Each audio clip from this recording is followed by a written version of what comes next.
Naranasan mo na bang managinip na nalulunod ka sa tubig?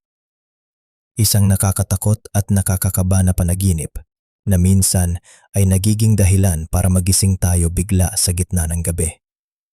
Pero alam mo ba na ang ganitong panaginip ay may malalim na kahulugan? Sa video na ito, aalamin natin kung ano ang posibleng mensahe kapag nanaginip ka na nalulunod. Una, kapag nanaginip ka na nalulunod ka, madalas itong simbolo ng sobrang stress o problema sa totoong buhay.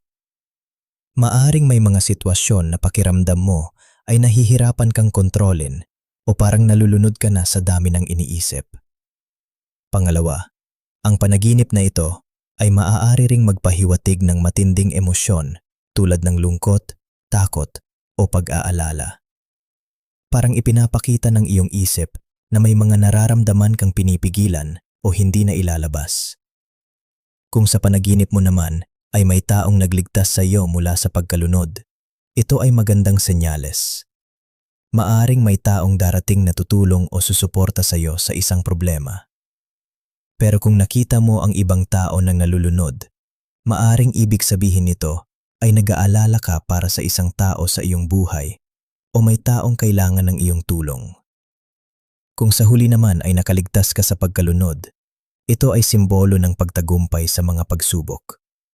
Ibig sabihin, kahit mahirap ang sitwasyon ngayon, may pag-asa kang malampasan ang lahat ng ito.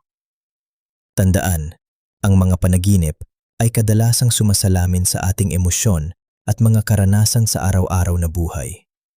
Kaya mahalagang pakinggan ang mensahe ng ating isipan. Ikaw, napanaginipan mo na ba na nalulunod ka? Ano ang nangyari sa iyong panaginip? I-comment mo sa ibaba at maaring isa ito sa susunod nating video.